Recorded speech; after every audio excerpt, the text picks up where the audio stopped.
Bougez pas. Go. Bienvenue à tous. Bienvenue à notre deuxième webinaire qui va parler, je pense, d'un sujet qui nous tient vraiment tous à cœur. Comment on fait pour payer moins d'impôts ou, à tout le moins, la reporter dans le temps, mais surtout sans changer votre profil d'investisseur ou votre profil de risque. Alors, permettez-moi de lire un petit peu une mise en garde. C'est une question de conformité qui dit tout simplement « Assurez-vous de valider et de vérifier auprès de vos experts comptables fiscalistes si ces produits ou cette structure sont applicables à vous. » Alors, sans plus tarder, je vous présente Ghislain Maillet de Fidélité. Je pense que plusieurs d'entre vous le connaissez, qui vous parlera c'est quoi cette fameuse structure corporative-là que nous vous parlons depuis plusieurs années. Alors, Ghislain, et nous tenons à ce que ce webinaire-là soit très interactif. Alors, n'hésitez pas à poser vos questions pendant la présentation. Sans plus tarder, Ghislain, la parole est à toi. Bien, merci beaucoup, Guy. Merci à toute l'équipe pour l'invitation et merci pour ceux qui prennent le temps d'écouter ce webinaire-là. Ça va être plutôt sur le côté fiscal, donc ça peut sembler un sujet un peu lourd, etc. Mais la réalité, c'est que vous avez plusieurs choix à faire dans votre vie financière. Et quand vous approchez de la retraite ou quand vous avez l'opportunité d'accumuler des actifs à l'extérieur des REER, à l'extérieur des SOLI, ce qui est le cas pour plusieurs investisseurs canadiens bien nantis, surtout les entrepreneurs qui, souvent, à travers de beaucoup de travail, beaucoup de prise de risque, du temps, ils accumulent une richesse dans leur business, dans leur immobilier, dans leurs actifs ailleurs que juste leur compte d'investissement, REER, SOLI, etc.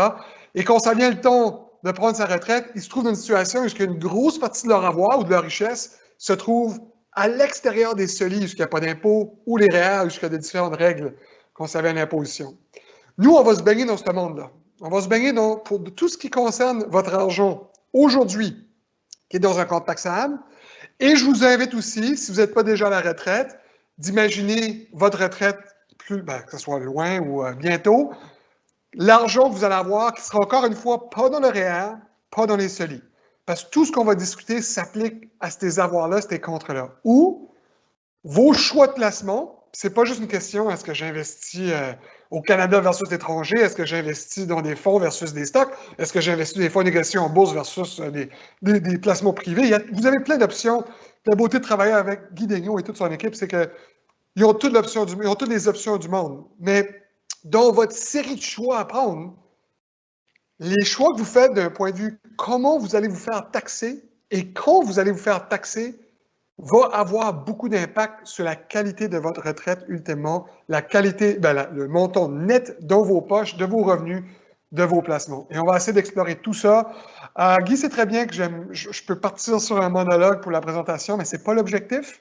Donc, je pense qu'il y a une période de questions après. Ça se peut que Guy et Christelle vont aussi poser des questions.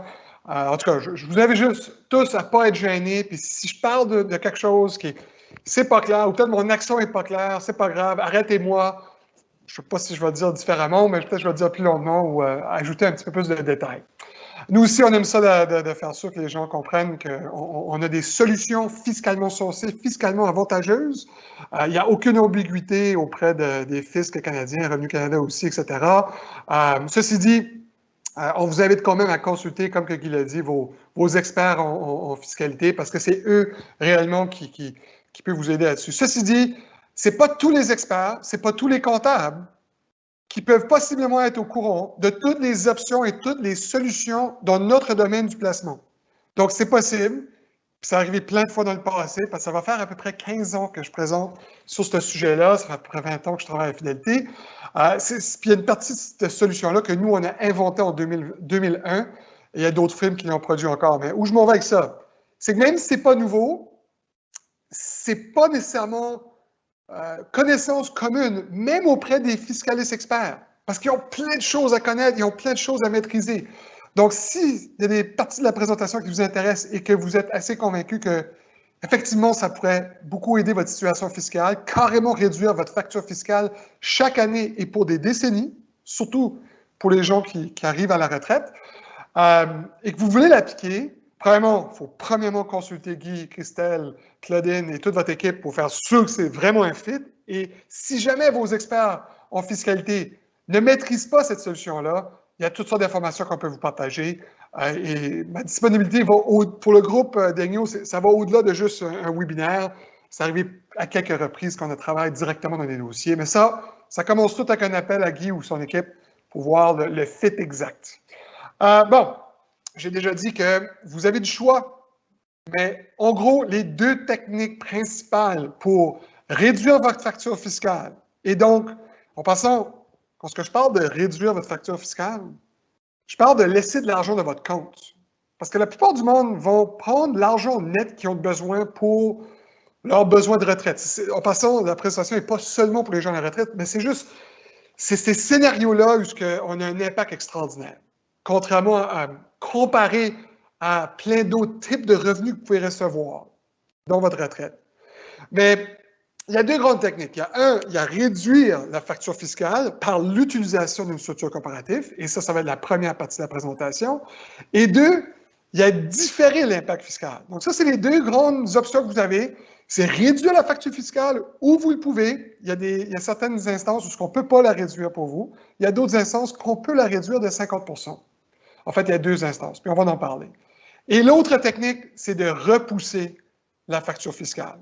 Là, certaines personnes, c'est peut-être une valeur personnelle, n'aiment pas repousser une facture fiscale.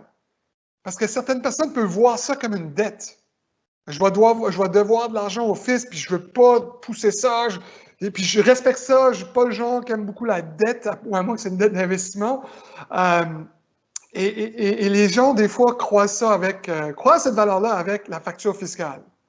Mais ce que je vais tenter de vous expliquer et de vous démontrer que payer vos impôts plus tôt que vous avez légalement besoin vous aide pas en aucune façon. Parce que chaque fois que disons que vous avez le moyen de différer une facture de 10 000 $, là, on parle de dossiers un petit peu plus importants où on parle de taille, mais c'est là que ça s'applique le plus, là, c'est des gros dossiers.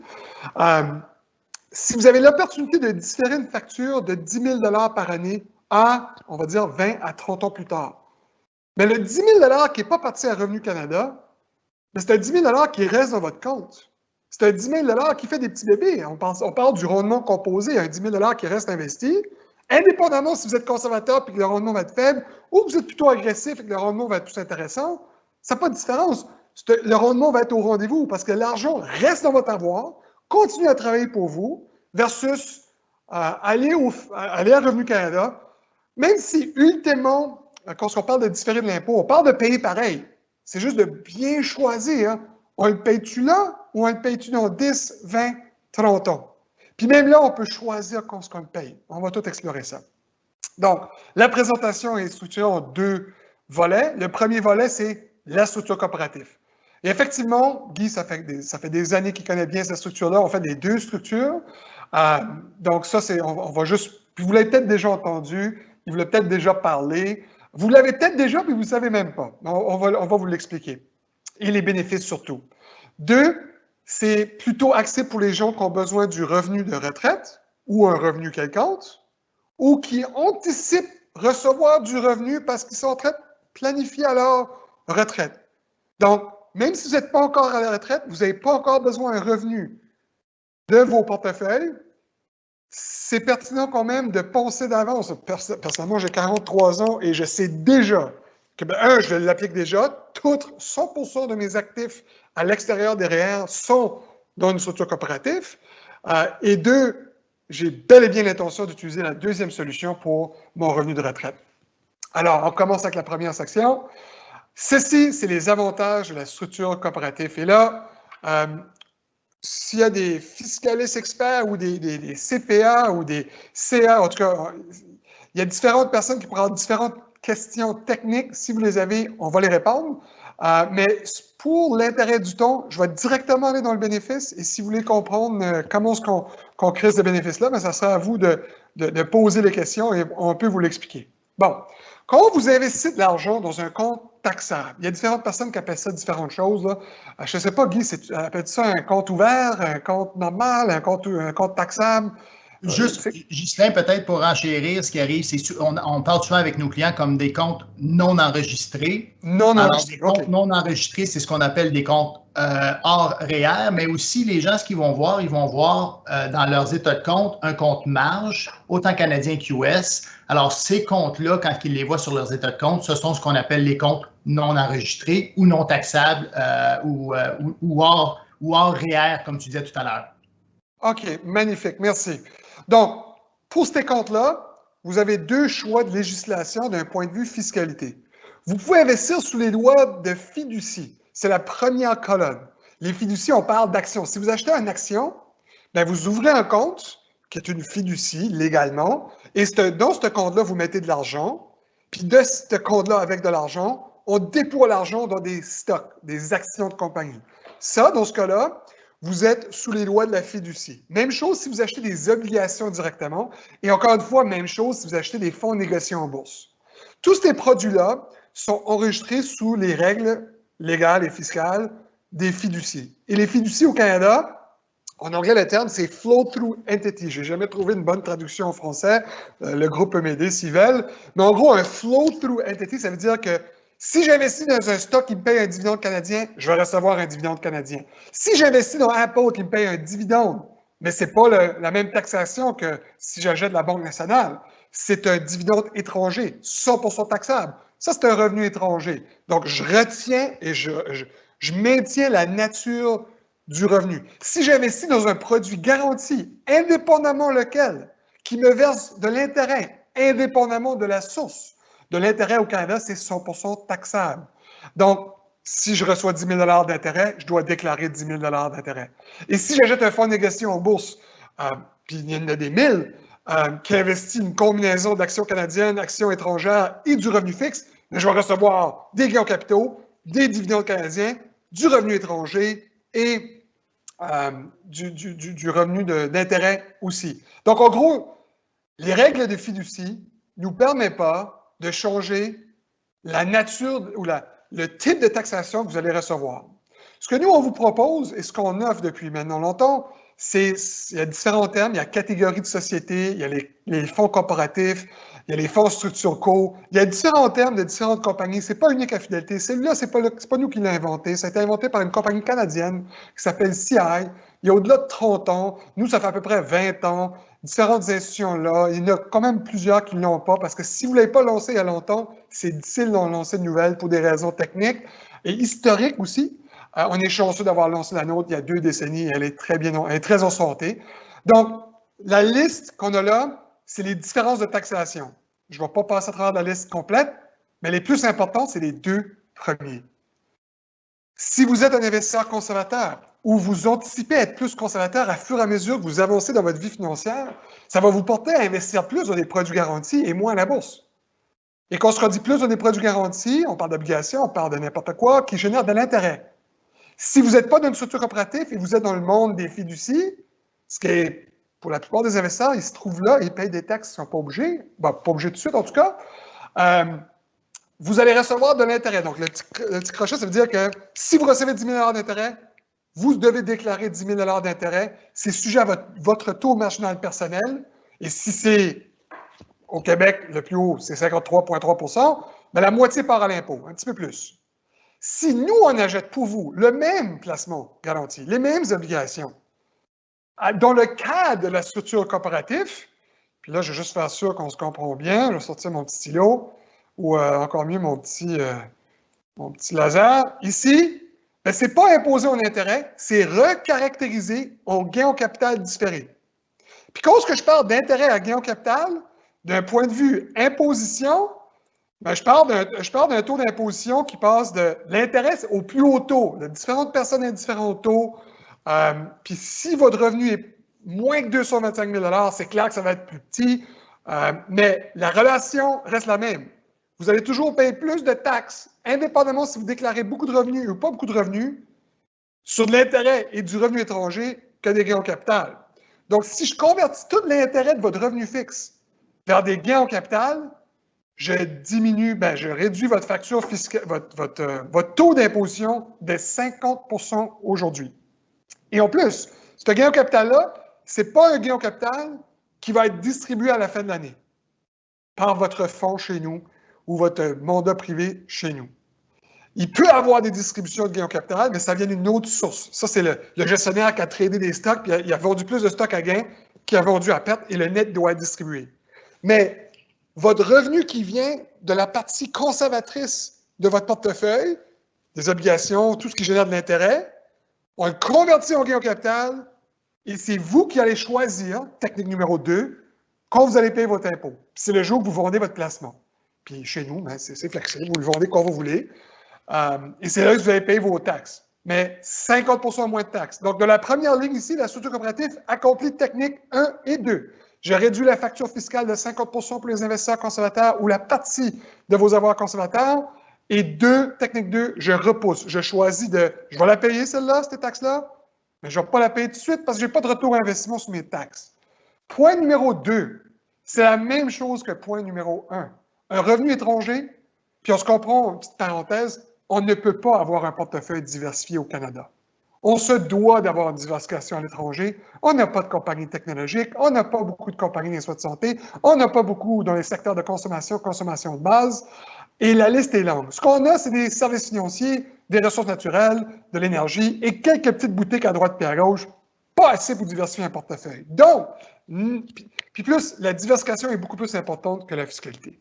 Le rendement, le risque, tout ce qui vient dans le travail à Guy et son groupe et ce que nous, on fait à Fidélité tous les jours, c'est plus important que tout ça. Mais si vous avez le choix en plus de réduire la facture fiscale en ayant une diversification complète, pourquoi pas? Un des grands avantages de la structure coopérative, cette fois-ci, ce n'est pas juste pour les investisseurs conservateurs, mais c'est pour les investisseurs qui veulent être diversifiés. Puis un investisseur conservateur devrait être diversifié avec du revenu fixe et du contenu étranger pour que la ligne de son portefeuille fluctue moins que le TSX canadien, qui peut fluctuer beaucoup par la nature de sa composition. Un revenu étranger, la facture fiscale va être de 50% avec la structure coopérative et encore une fois, ça va être différé. Donc, le même exercice, au lieu de payer 53% au gros taux, ce taux-là reste quand même élevé même si vous déclarez 50 000 $ de revenus. Donc, c'est dans les 38-34%. Les premiers 20 000, c'est pas élevé. Mais après 30-40 000, ça monte vite, puis après ça monte lentement jusqu'à 225 000. Bien, on va convertir ça en gain en capital. Le reste, c'est plus vite. Pour les dividendes canadiens, on n'a pas d'avantage fiscal. Si on investit dans... Oui? Si tu me permets, j'aimerais juste mentionner peut-être aux gens, là, roughly, entre 40 000 et 87 000, le taux marginal d'imposition est de 37 %. OK, merci. Okay. Merci. Donc ça c'est peut-être plus pertinent pour plus de personnes qui feraient pas nécessairement les gros taux. Donc, dividende canadien, juste pour dire qu'on n'a pas d'avantage fiscal. Vous pouvez acheter un stock à dividende canadien ou que nous, on la jette. Il n'y aura pas de désavantage ou d'avantage. OK? Quand ça vient au gain au capital, si vous êtes le genre à faire beaucoup de transactions dans votre compte qui génèrent des gains puis des pertes, et le net gain moins les pertes, si tout s'est bien passé, puis ça a été performant, vous avez des gains au capital à déclarer. Bien, on n'a pas un avantage énorme, mais on a un léger avantage. Parce que nous, on transige beaucoup, puis certains de nos gestionnaires, comme Mark Schmale, pour ceux qui le connaissent, ils transigent beaucoup. Ils performent aussi beaucoup. Mais ça se traduit vers une facture fiscale à la fin d'année qui peut être plus élevée. Mais ça vient que du rendement, donc le monde ne se plaint pas. Mais puisque ça fait partie de la structure coopérative, nous sommes capables de prendre des pertes en capital d'un autre gestionnaire qui est peut-être dans une classe d'actifs qui fait moins bien cette année, ou qui a carrément eu des mauvaises transactions cette année. Puis ça arrive aussi. Mais les pertes d'un autre gestionnaire peuvent aller vers les gains d'un autre. Et ça peut constamment aller d'une direction à l'autre dans le cadre d'une structure coopérative qui a au-delà de 30 milliards de dollars si on parle de celle-là de fidélité. Donc ça, c'est un avantage fiscal qui est minime, mais qui est là pareil. Et c'est pour ça que nos fonds, structures coopératives, historiquement, ont moins de distribution de gains au capital que si vous avez acheté le même fonds qui n'est pas dans la structure coopérative. Bref, si vous avez le choix d'une structure coopérative ou pas, presque chaque fois, vous devez le prendre. L'objectif, c'est de vous amener dans cette direction-là. C'est d'éviter complètement. La structure coopérative, c'est impossible pour vous de recevoir de l'intérêt ou du revenu étranger, même si vous êtes surtout investi dans des produits de revenus fixes et complètement à l'étranger. Parce que notre structure coopérative, légalement, c'est une corporation canadienne qu'on a enregistrée en Alberta pour des raisons fiscales. Et puis, si les taux d'imposition en Alberta changent avec tout ce qui se passe dans le pétrole, on va changer notre siège social. C'est pas un siège social physique en passant, c'est Gord Thompson, le président, puis on peut le relocaliser, on peut le changer facilement. C'est toute la planification fiscale, mais bref, c'est une corporation canadienne. Une corporation canadienne ne peut pas déclarer de l'intérêt au même titre que la Banque nationale ne peut pas déclarer à ses actionnaires un dividende en intérêt. C'est un dividende, point. La Banque nationale ne peut pas non plus déclarer un revenu étranger parce que c'est une corporation canadienne, au même titre que notre corporation, qui est la structure coopérative Fidelity. Le nom officiel de la compagnie, c'est Fidelity Capital Structure Inc. Mais ça, c'est derrière le... Oui? Dis-nous, Ghislain, c'est très intéressant cette stratégie, mais qu'en pense l'ARC, l'Agence de revenus du Canada? Ça, en passant, il n'y a pas d'ambiguïté envers Revenu Canada. Revenu Canada, toutes les structures de fidélité, que ce soit la structure coopérative ou le prochain, qui est de certaines façons encore plus puissant, ça a tout été passé à travers et vété, de la façon qu'on dit, à travers de Revenu Canada. En plus, on demande des opinions. Notre firme de choix, c'est PricewaterhouseCoopers. Donc, on va auprès du fisc Revenu Canada. PricewaterhouseCoopers, on veut une opinion du gouvernement, on veut une opinion de notre firme expert comptable avant qu'on lance quoi que ce soit. Pour ceux qui connaissent moindrement Fidélité, vous ne nous trouvez jamais dans des manchettes pour quelque chose qui s'est passé. On ne se fait pas avoir avec rien parce qu'on est une firme très... On se fait souvent dire qu'on est plus religieux que le pape, là. Puis je pense que Guy est une des rares personnes qui a rencontré un pape. Mais bref, il n'y a pas d'ambiguïté auprès de Revenu Canada. Super, c'est pas, je veux juste dire pareil. On a eu des peurs il y a 5 ans et une autre fois, il y a plus qu'une décennie, qu'il est en train de garder ça parce qu'il se disait c'est drôlement avantageux, on va peut-être l'abolir. Ils ne l'ont pas fait. Ils pourraient le faire. Mais comme tout changement des lois, c'est presque toujours ce qui était déjà en place reste en place ou dorénavant la fiscalité change. Donc, si dans le futur ça change, on va vous l'annoncer, vous allez le savoir. Guy va le savoir. Ceci dit, notre rôle, c'est de vous donner du conseil basé sur les lois d'aujourd'hui. On a beau spéculer qu'est-ce qui va venir dans le futur, c'est juste ça de la spéculation. On agit sur les lois d'aujourd'hui, puis c'est complètement légal, il n'y a pas d'ambiguïté auprès de Revenu Canada. Très bonne question. Je passe aux deuxième étape parce qu'on est déjà rendu à 31 minutes, puis on veut vos questions. Là, concernant le revenu de retraite ou du revenu quelconque, nous avons sorti un programme qui s'appelle le PRST. Le PRST, c'est le Programme de rachat systématique efficace en taxes. C'est un acronyme que personnellement, je trouve que personne ne comprend. C'est pour ça que dans quelques mois, j'ai en train de travailler avec un groupe marketing pour changer le nom, tout ça. Mais bref, c'est nous qui avons inventé ça en 2001. L'architecte étant Peter Bowen. Ce produit-là a gagné un prix la première année par les différentes... pas le législateur, mais une des organisations qui gouverne un peu notre industrie. Et après, beaucoup de firmes compétitrices à Fidélité ont lancé ça. Donc, ce n'est pas unique à Fidélité comme la structure coopérative, mais on est fiers de l'avoir inventé. La structure coopérative, le PRST, il faut voir ça comme un peu une solution de revenu très flexible que vous contrôlez. On vous donne le choix de prendre un revenu de votre portefeuille. Je parle de revenu, c'est un revenu, vous ne pouvez pas choisir quand vous le recevez, ça va être le dernier jour d'affaires de chaque mois. Vous pouvez choisir combien vous allez recevoir, mais il y a un minimum, il y a un maximum. Le minimum est donc 0, donc si vous n'avez pas besoin de revenus, vous n'avez pas besoin de le prendre, ça c'est juste investir. Le maximum est 8 %. Parce que la réalité, c'est que, surtout avec la mathématique des marchés d'aujourd'hui, même si vous êtes 100% à la bourse, à long terme, difficile de vous attendre, net de tous les frais, un rendement au-delà de 8 %. Oui, il y a des produits qui le font, puis il y a des classes d'actifs qui le font, mais on ne peut pas mettre ça dans un plan financier. Okay? Donc, c'est un revenu, un cash flow de 0 à 8 %. De loin, le plus populaire, c'est le 5 %.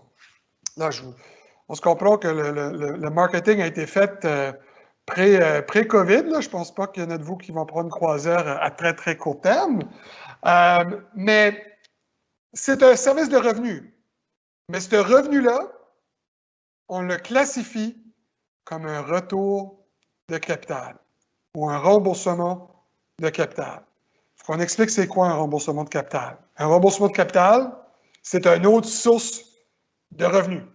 Si je simplifie vraiment la conversation, vous avez fait des milles et des milles de remboursements de capital dans votre vie financière. Chaque fois que vous avez été une banque et vous avez retiré de l'argent, c'est un remboursement de capital de votre compte de chèque. Si vous avez été une machine Interact, vous avez sorti 2 brins ou 200 $, ben, vous avez fait un remboursement de capital. Un remboursement de capital, c'est une transaction qui existe depuis toujours.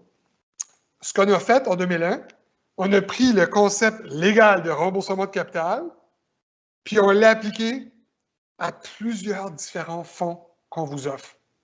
Des fonds agressifs jusqu'à des fonds très conservateurs. Puis tout le choix au milieu. Comme ça, votre équipe qui gère des portefeuilles avec une licence discrétionnaire, donc plus équipée que la plupart, on les offre plus de choix que la plupart, parce qu'on est fidélité, puis la seule chose qu'on fait, c'est de l'investissement. On ne fait rien d'autre en fidélité. On est vraiment des spécialistes là-dedans. Donc, on a plein de choix.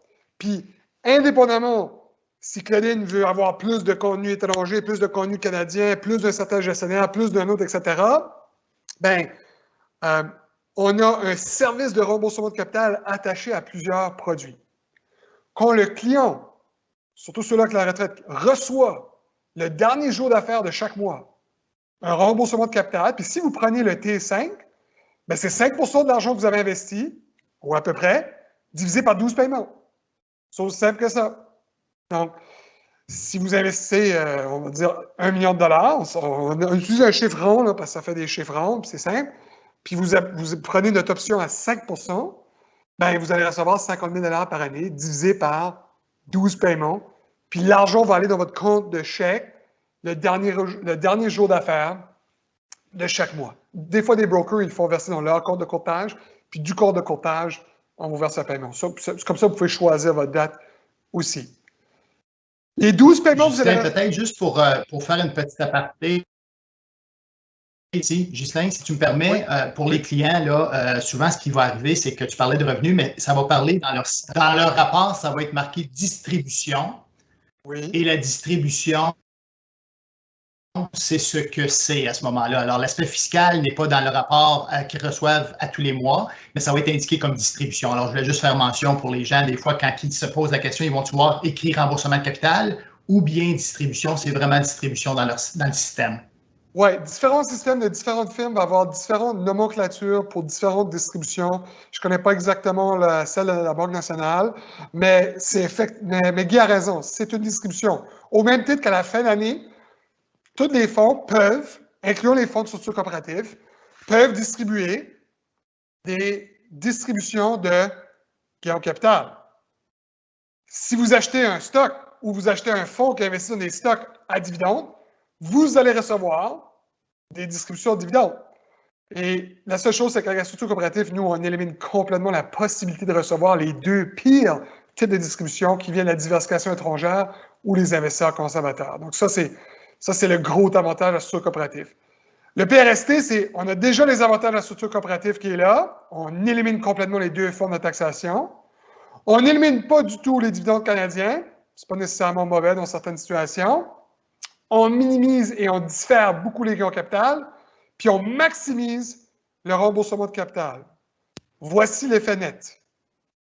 Ici, c'est un tableau très complexe. Je vais essayer de le simplifier. Puis après ça, il y a 2 autres acétates, puis après ça, on va passer aux questions. Ghislain, je t'interromps juste avant que tu nous expliques ça en détail. Face au COVID, le gouvernement, on a vu qu'il a beaucoup injecté de l'argent là, dans le système pour appuyer les contribuables, les entreprises. C'est quoi la position de fidélité quant au taux d'imposition futur? OK. Ben ça, on a une opinion qui est partagée par plusieurs de nos stratèges. Là, on parle de géopolitique, on parle de finances publiques, on parle carrément de public aussi, de politique aussi.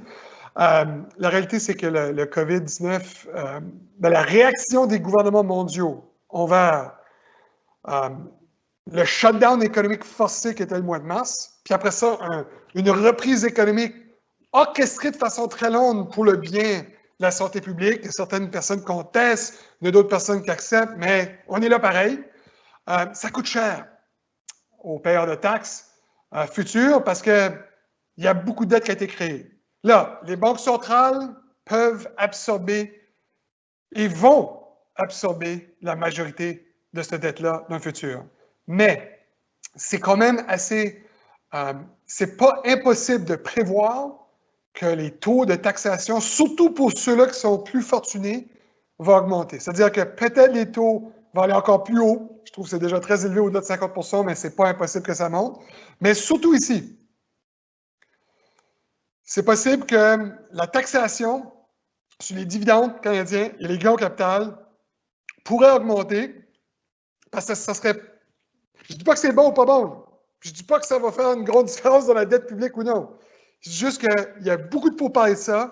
Puis Peter Rowan, en fait, l'architecte du PRST, c'est un comptable agréé. Il est très connecté à Ottawa. Il fait partie des comités à Ottawa qui explorent différentes politiques. Et lui, c'est comme le représentant de fidélité qui dit ben, comment est-ce que l'industrie, les investisseurs pourraient réagir à certaines règles, c'est qu'est-ce qui pourrait s'attendre, etc. Donc, on a un petit peu un insight dans ce côté-là. Il y a beaucoup de pourparlers à ce côté-là. Ce n'est pas nouveau, vous avez sûrement déjà entendu parler.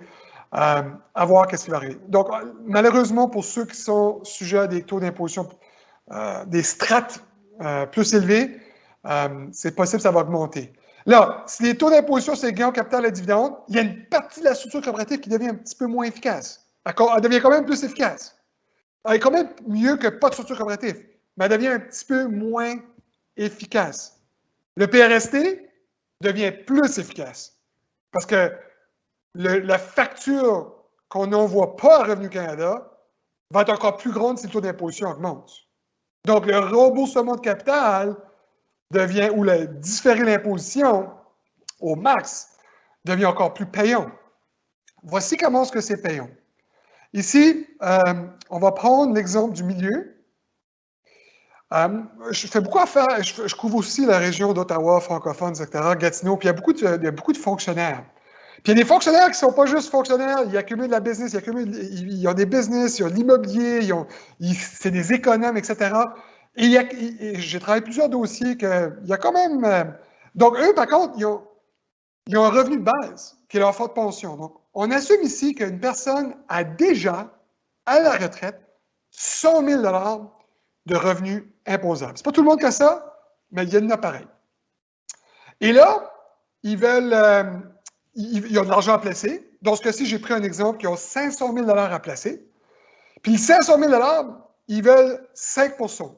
Là, j'assume certaines choses. J'assume que vous pouvez trouver 5 % sur des produits qui génèrent de l'intérêt. Ce n'est pas le cas, à part que si vous prenez plus de risques dans des débentures. Mais en général, les produits garantis ne payent pas du 5. Ça, vous le savez. J'assume qu'il y a plein de dividendes, des compagnies qui payent des dividendes à l'étranger qui payent du 5 %. Ce n'est pas le cas. À moins que vous achetez une compagnie de pétrole qui va vraiment mal, vous allez peut-être trouver un dividende de 5 %, mais ce n'est pas sûr que ce dividende-là ne va pas être coupé dans les années à suivre avec tout ce qui se passe. Puis, des stocks de dividendes, j'assume aussi qu'il y a des stocks au Canada qui payent du 5. Il y en a qui le payent du 5, mais ce n'est généralement pas les meilleures compagnies ou les plus solides. Des gains au capital, ça dépend de vos activités de trading. J'assume que vous pouvez avoir 5 %. En gros, je neutralise le revenu brut. Je veux simplement faire un exercice fiscal. Donc, j'assume que vous avez le choix et que vous allez trouver 25 000 $ d'intérêt sur votre 500 000 ou 25 000 $ de revenus étrangers ou 25 000 de dividendes ou 25 000 de gains au capital ou vous pouvez prendre le choix avec fidélité qui est 25 000 $ de revenus PRST. Cette solution-là dont vous allez recevoir votre revenu mensuellement. Des dividendes, c'est au trimestre, etc. Nous, c'est le dernier jour d'affaires de chaque mois, un peu comme une pension. Bon, si quelqu'un reçoit, on va commencer avec de l'intérêt, un revenu de 25 000 $, vous avez déjà 100 000 $ de revenus taxables. Donc, chaque dollar au-delà de 100 000 $ n'est pas sujet à votre taux moyen. C'est sujet à votre taux marginal au-delà de 100 000 $ qui est à 46 % si je prends le taux d'imposition combiné Québec et fédéral, basé sur 2019. Donc, ici, j'ai 46 % de taxes, qui veut dire 11 400 $ qui est bye-bye, parti, et ce qui me laisse un net de 13 500 $. Si je continue maintenant au revenu étranger, je reçois 25 000 $ de revenu étranger, je paye le même taux d'imposition de 46 000, je paye 11 000, il y a 11 400 $ qui disparaît de votre avoir, il y a 13 513 $, pardon, qui restent net dans vos poches. Vous pouvez voir que c'est les deux pires sources de taxation. La structure coopérative élimine ça complètement avec nous. Si vous n'achetez pas des fonds de structure coopérative, puis vous le faites vous-même, vous achetez tout vous-même, votre facture fiscale sera supérieure à la nôtre. Donc, vous n'avez pas le choix de surperformer nos gestionnaires professionnels juste pour se rendre à la même place net d'impôt.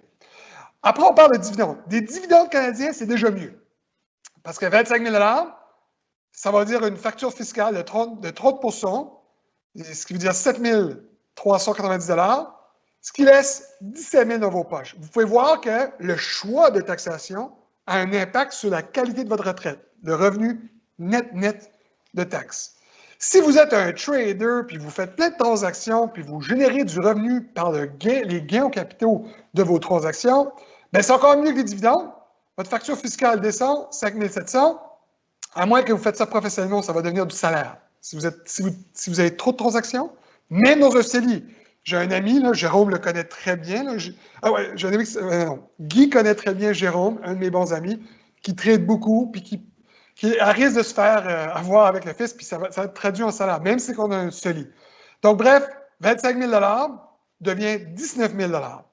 Si vous prenez l'option fidélité, pardon, j'ai écrit dessus, là, ici, hop. Si vous prenez l'option fidélité, qui n'est pas nécessairement unique à fidélité, je vais le dire encore une fois, mais le 25 000 $ se traduit dans une facture fiscale beaucoup plus petite, parce qu'il y a une grosse partie de ce revenu-là qui est du retour de capital. Là, vous allez peut-être vous poser la question, attends, vous avez dit que les remboursements de capital, c'est pas taxable. D'où vient le 2600 qui disparaît? La réalité, c'est qu'on ne peut pas éliminer toutes les formes d'imposition. Vous allez recevoir des dividendes canadiens, parce que dans la plupart de nos portefeuilles, il y a des stocks à dividendes canadiens, et vous allez recevoir des distributions taxables en fin d'année de gain au capital, même pour les fonds de structure coopérative, parce qu'on ne peut pas éliminer tous les impôts là-dessus. Donc ici, ce que j'assume, y a-t-il une question, Guy? Oui, Ghislain, si tu me permets, j'aimerais juste mentionner, en général, on peut mettre une règle de pouce qu'on a remarqué avec nos clients, une facture fiscale d'à peu près 25 il y a 75 % de remboursement capital non imposable ou rapport d'impôt et un 25 % grosso modo qu'on peut s'attendre. Alors, tu vois, dans ton cas, le TOMI 10, ces chiffres-là sont quand même très réalistes, sachant bien que certaines années, il n'y a vraiment aucun impôt, aucune distribution d'imposés, tant en dividende ou en capital. Alors, je pense que ton chiffre est très réaliste par rapport à la nature des clients avec qui on a dealé sur la structure coopérative. Excellent. Puis, ce que moi j'ai assumé pour la mathématique, c'est le 5 %, là, il y a 1 % ici qui vient de gain au capital, il y a 1 % qui vient de distribution de dividendes, puis il y a 3 % de retour de capital. Donc, j'ai pris... Guy a raison. Historiquement, ça a été moins que 25 % du revenu total qui était sous forme de taxation, qui était taxable, et plus que 75 % qui n'était pas taxable, c'est du retour de capital. Ici, j'ai été 3/5 et 2/5, juste pour être... La facture fiscale, en réalité, est moins élevée. Là, ça, c'est pas pour toujours. Dans le scénario-là, c'est pour 33 années. Donc, si quelqu'un prend sa retraite à 60 ans, ça va aller jusqu'à 93 ans. À 93 ans, on a tout remboursé votre capital. Donc, votre valeur, l'argent que vous avez investi, 500 000, petit par petit, chaque année, on vous l'a remboursé. On l'a remplacé par des gains au capital différés. Parce que si on vous paye 5, mais la performance du fonds sous-jacent est de 5 net des frais, bien, je vous paye 5, je remplace 5 avec des gains. L'année prochaine, je vous paye 5, je remplace votre 5 % que je vais payer avec des gains. Mais après, dans cet exercice-ci, 33 ans de retraite, si j'ai pris ma retraite à 60 ans, à 93 ans, je ne suis plus capable, Fidélité n'est plus capable de vous payer du revenu de remboursement de capital parce qu'on vous a tout redonné votre propre argent. Et à ce point-là, ça va être encore une fois des distributions de dividendes, parce que je ne peux pas l'éviter, et des gains en capital, mais en fait, le 3% de remboursement de capital devient du gain en capital. Donc, votre facture fiscale va augmenter, mais beaucoup plus tard. Mais même là, vous allez quand même payer moins d'impôts que des solutions très populaires comme des stocks à dividendes ou d'autres types moins efficaces comme l'intérêt et le revenu étranger. Donc, Guy, encore une fois, j'ai complètement busté mon budget de temps. On est rendu à 50 minutes. Je peux m'arrêter là, puis on peut commencer la période de questions et peut-être qu'on va traiter les derniers sujets de toute façon. Ghislain, on te donne 5 minutes encore pour essayer de conclure avec cette slide-là du PRST et aussi juste rapidement par rapport aux fondations, parce que je pense que c'est quand même à travers notre clientèle, il y a certains clients qui ont des fondations. Je pense que ça serait important. Tu as 5 minutes et après ça, on ouvrira la période des questions pour les gens qui ont des questions. OK. Donc, OK, rapidement, ceci, c'est une illustration comment, dans le temps, ça fonctionne. La ligne orange ici qui descend, c'est la valeur comptable. C'est-à-dire que si j'ai investi 500 000 dans les exemples que j'ai partagés, et chaque mois, je prends une partie de l'argent original, la valeur comptable, et je vous la redonne, et je la redonne, et je la redonne, bien, la valeur comptable descend parce que je vous rembourse votre argent. Par contre, la ligne bleue, qui fluctue avec les cycles de marché, OK? Dans ce cas-ci, en fait, c'est un portefeuille diversifié. Donc, c'est basé sur le portefeuille équilibre, pardon, c'est le mandat privé équilibre. C'est un mandat qui est 60% revenus actions, 40% revenus fixes. C'est un produit qui existe depuis 2008, mais ce qu'on a fait, c'est qu'on a utilisé les indices pour aller beaucoup plus loin. Et la raison qu'on veut aller beaucoup plus loin, c'est qu'on veut démontrer que des fois, il y a des bonnes années, des fois, il y a des moins bonnes années, moins bonnes années, etc. Donc, ça montre, ici, ce produit-là, si quelqu'un aurait pris sa retraite en 97 et qui aurait investi dans cette diversification-là, bien, quelques décennies après, il y a encore 500 000 $, si je reviens en ligne ici, dans le compte, mais chaque année, chaque mois, ils ont reçu tout ce revenu-là. Donc, en fait, ils auraient presque reçu pas loin de 500 000 $, il y a encore 500 000 $ dans le compte. Mais ici, ça s'appelle des gains au capital différés. Je rembourse le capital, je le remplace avec des gains au capital qui ne sont pas encore payés. C'est différé.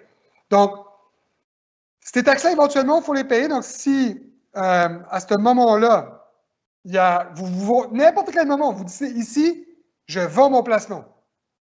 Mais ça va être un gain au capital que si vous décidez de vendre, bien, la moitié de ça va être déclaré comme gain au capital, la moitié de ça va partir en impôt, et tout ce montant-là net, bien, ça reste dans vos poches, net de tout impôt. À n'importe quel moment, si vous voulez sortir, c'est là que vous payez la facture fiscale.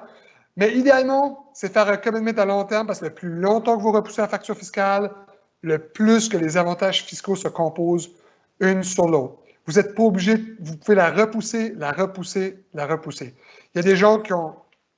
Ghislain, rapidement, oui. Parce que les clients nous posent parfois la question, différer l'impôt comme ça avec cette stratégie, est-ce que ce n'est pas négatif à long terme pour la succession?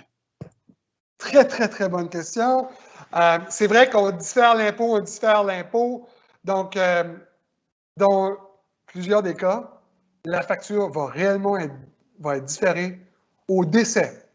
Et le décès, d'un point de vue légal et financier, c'est une vente présumée.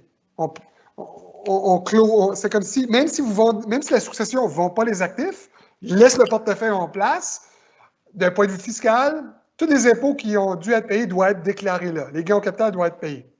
Donc, effectivement, l'ordre à laquelle vous allez payer vos taxes va être beaucoup plus tard et idéalement à votre succession. Mais voici les grandes... Ça peut faire peur à des gens, mais voici pourquoi est-ce que c'est une erreur d'avoir peur de ça. Et au contraire, vous devriez le souhaiter pour vous-même et votre succession. Et je m'explique. Premièrement, ce n'est pas un actif immobilier qu'il faut trouver un acheteur et il faut transiger et après ça, vous avez votre argent et là, vous payez votre facture fiscale. Tous nos placements sont liquides à FDLT. C'est à T+3, le jour que le groupe à Guy nous donne la commande, 3 jours après, vous avez tout votre argent. Donc, la succession, Il n'y a pas de « Ah, comment ils vont payer la taxe? » Si vous avez $1 million de gain au capital différé dans votre stratégie, et donc, à la succession, il faut déclarer 500 000 $, au gros taux, ça veut dire 250 000 $ de taxes, bien, vous appelez votre conseiller, conseillère, j'ai besoin de 250 000 $, 3 jours après, c'est dans votre compte de chèque, et vous payez votre taxe. That's it. Il n'y a aucun risque. C'est pas comme une business où il faut payer des taxes puis il faut trouver l'argent. C'est pas comme l'immobilier où il faut payer des taxes, il faut trouver l'argent. C'est de l'argent. C'est liquide. Vous n'avez pas besoin de trouver l'argent. Point numéro 1. Point numéro 2 qui est plus important que point numéro 1. Si vous économisez de l'impôt pendant, puis là, je vais revenir à acétate, là. Je vais essayer de nettoyer ça. Ben, on va aller en bas. Je vais essayer de nettoyer ça. En fait, je vais juste prendre un autre acétate. Un autre, ici, en bas. On va aller en haut, là. Puis là, je vais parler des taux d'imposition plus faibles. Si je vous passe de 15 000 net par mois à 23 000 net par mois au petit taux, ben on parle d'à peu près 7 000 $ d'économie par année. Si vous avez un objectif de laisser un maximum d'argent à votre succession, puis ça, c'est un choix personnel que vous pouvez avoir, ben je viens juste d'augmenter votre revenu net d'impôt de 7 000 $ par année. Vous pouvez prendre ce 7 000 $ puis l'investir chaque année puis bâtir un coussin financier pour laisser plus d'argent à votre succession. Ou prenez moins d'argent de votre portefeuille. Au lieu de prendre 5 %, il y a des manières de prendre 3 % de votre portefeuille, 2,5 %, 4 %. Il y a toutes sortes de... Vous pouvez choisir votre revenu. Donc, le fait que vous avez payé moins d'impôts, vous pouvez prendre moins de revenus de votre portefeuille, et ce qui veut dire que, ultimement, il y aura juste plus d'argent à succession. Donc, chaque dollar que vous allez économiser pendant quelques décennies va vous créer un rendement composé, ce qui, ultimement, va enchérir net d'impôts votre succession. Donc, la réalité, Christelle, et pour tout le monde qui a écouté jusqu'à là, votre succession va être plus grande net d'impôts si vous avez moindrement été efficace avec toutes vos économies d'impôts. Si vous avez juste augmenté votre niveau de vie, puis vos dépenses avec vos économies d'impôts, bien là, vous avez fait un choix. Vous venez à un bénéfice vivant, quitte à avoir un petit peu moins à la fin. Mais même là, ce n'est pas sûr que vous allez en avoir moins à la fin. Ça dépend beaucoup plus de la performance, on se comprend, du portefeuille. Super, merci Ghislain. Ghislain, on est rendu à la dernière slide. Non, si tu me le permets, juste revenir aux dons de bienfaisance. Simplement, il y a beaucoup de chiffres, évidemment, sur cette slide-là. Peut-être simplement dire le fait que si, pour toutes les œuvres philanthropiques ou quelqu'un à un moment donné qui aimerait laisser à des œuvres à la succession suite à la question de Christelle, ce serait intéressant quand même d'expliquer le fait que le PBR est à 0 au point de vue fiscal. Quand on fait un don de bienfaisance, qu'est-ce qui se passe à travers des produits rapidement, puis après ça, on passera aux questions. OK, super. Ce que Peter Berwin, encore une fois, lui parle de ça plus en détail, mais c'est quelque chose qui n'est pas si compliqué à mettre en place, même si le graphique a l'air compliqué, c'est qu'on prend avantage maintenant de 3 sources d'efficacité fiscale. Source numéro 1, structure coopérative. Source numéro 2, PRST. Source numéro 3, une loi de Revenu Canada qui permet à tout Canadien de faire des dons d'investissement. Donc, vous pouvez avoir des investissements. Ça c'est pas juste vrai pour des fonds mutuels, c'est vrai pour des actions, c'est vrai pour plusieurs types d'actifs où on peut juste léguer l'actif à une organisation ou faire un don de ces actifs-là. Si vous avez, disons par exemple, quelqu'un a acheté... il a acheté Microsoft il y a 20 ans. Là, ça vaut beaucoup plus cher qu'il y a 20 ans. OK? Microsoft, disons, vous l'avez acheté à 100 000 $, puis ça vaut 200 000 $, puis à votre succession, vous n'avez pas eu besoin de cet argent-là, vous le donnez à quelqu'un. Bien, le 100 000 $ de gain au capital que vous n'avez pas encore payé de taxes dessus est exonéré. C'est-à-dire, la facture fiscale sur le gain au capital disparaît. Le don de 200 000 $ va créer un reçu d'impôt de 200 000 $ qui est déductible. Donc, ce troisième facteur-là, qu'on se combine avec 1 et 2, a un effet magique. Et je vous explique.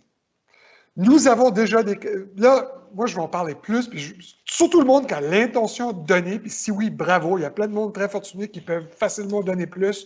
Et si vous savez déjà que vous allez donner plus, mettez-les de votre plan financier, mettez-les de vos solutions financières, et votre facture fiscale va chuter encore plus. Je m'explique. Disons que je sais que je vais donner 100 000 $. Puis le 100 000 $, je vais juste le donner quand je vais décéder. Vous pouvez le donner avant, ou vous pouvez mettre en place dans votre testament que je vais donner 100 000 $.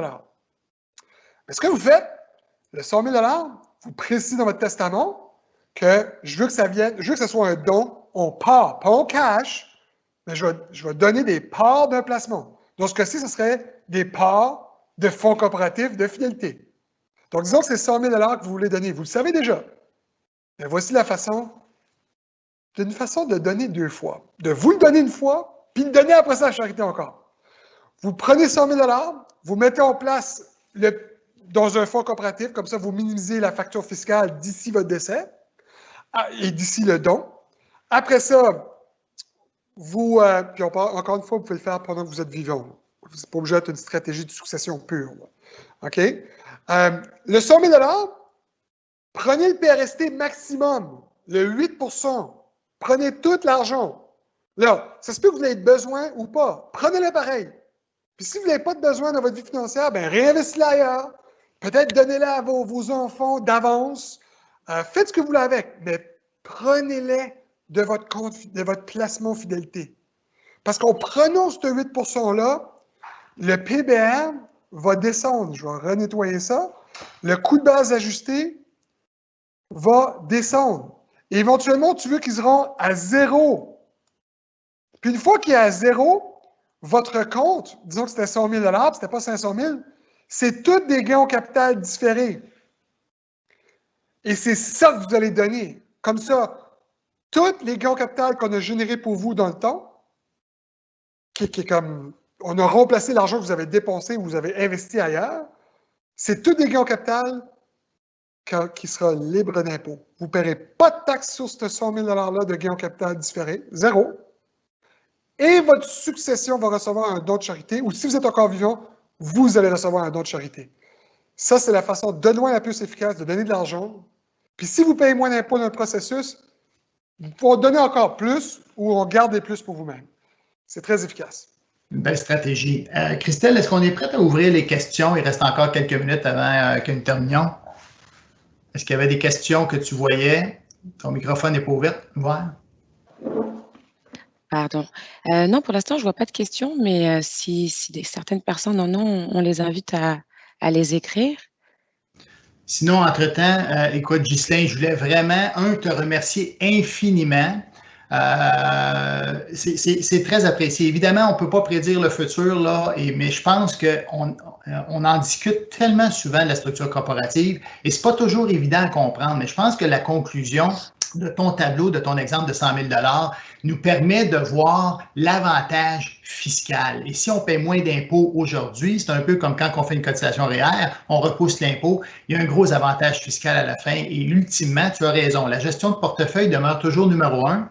Par contre, la fiscalité demeure très, très proche. Alors, des fois, la fiscalité peut être même un petit peu plus importante que la gestion de portefeuille, mais les deux combinés ensemble vont faire en sorte que c'est clair qu'il y a un gros avantage, à ne pas payer de l'intérêt et deuxièmement, vraiment à repousser l'impôt. Alors, un gros merci. Christelle, je reviens à toi juste pour voir s'il y a encore des petites questions. Non, pour l'instant, je ne vois pas. Il n'y en a pas, alors pas de problème. Ghislain, écoute, ça a déjà été assez clair. Je sais que c'est une structure qui n'est pas évidente des fois à comprendre, mais on apprécie énormément ton temps. Et comme toujours, toujours le dynamisme que tu as, là, c'est très plaisant. Bon, ben merci beaucoup, puis merci à vous pour l'invitation. Ça me fait plaisir de retourner. Puis s'il y a des questions plus tard, etc., on reste disponible. On ne se gênera pas. Merci beaucoup. Merci beaucoup. Bonjour à tous et bon après-midi à tous.